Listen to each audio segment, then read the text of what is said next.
Lord. கர்த்தருடைய பரிசுத்த நாமத்துக்கு ஸ்தோத்திரம் உண்டாவதாக. தேவ பிள்ளைகளே, wish you happy blessed Tuesday. எப்படி இருக்கிறீங்க?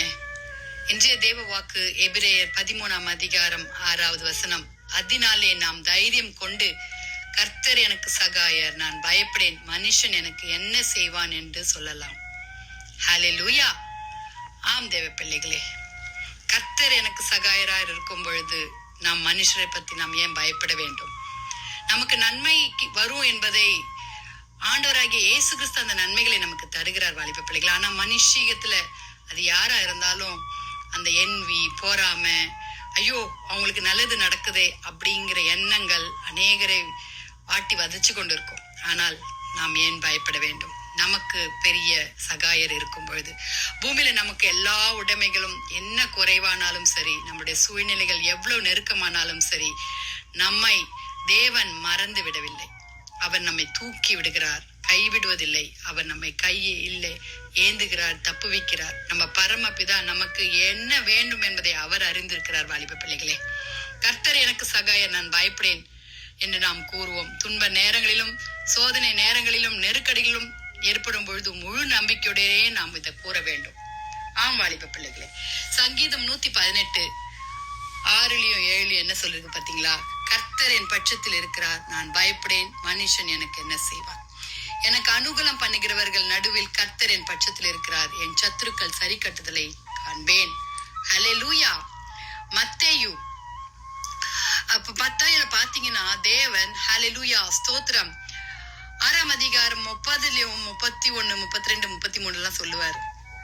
தேவன் நம்மை உடுப்பிக்கிற வல்லவரா இருக்கிறார். நமக்கு என்ன தேவை என்பதை அவருக்கு தெரியும். ஆனா அவர் ஒண்ணு சொல்றாரு, தேவனுடைய ராஜ்யத்தையும் நீதியும் தேடுங்கள், அப்போது இவள் யாவும் உங்களுக்கு கொடுக்கப்படும்.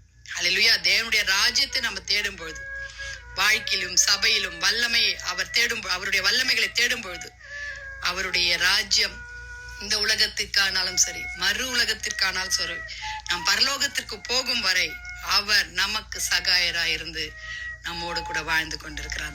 தேவ பிள்ளைகளே, நம்ம ஜெபிக்கலாமா? இன்னைக்கு கொஞ்சம் வசனம் தான், ஆனா கர்த்தர் நம்மோடு கூட பேசி கொண்டிருக்கிறார். எனக்கு அனுகூலம் பண்ணுகிறவர் நடுவில் கர்த்தரின் பட்சத்தில் இருக்கிறார், என் சத்துருக்களின் சரி கட்டுதலை காண்பேன் என்று சொல்லத்தக்கதாய், கர்த்தாவே எங்கள் சத்துருக்கள் மத்தியில் எங்கள் தலையை நிமிர செய்யுங்கன்னு ஜெபிக்கலாமா?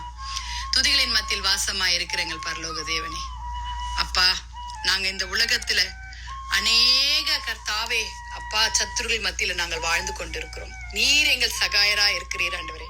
நாங்கள் வெட்கப்பட்டு போவதில்லை என்பதை நீங்கள் ஒவ்வொரு நாளும் எங்களுக்கு உறுதிப்படுத்தி கொண்டிருக்கிறீங்க அப்பா.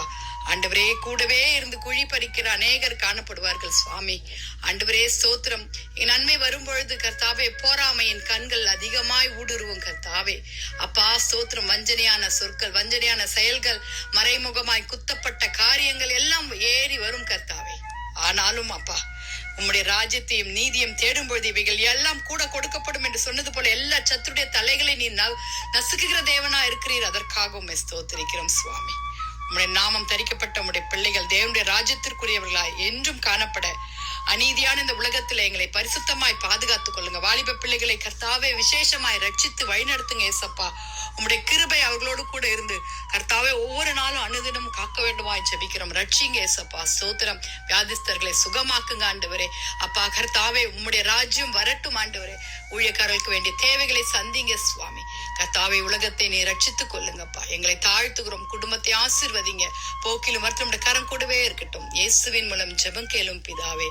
Have a blessed day. God bless you.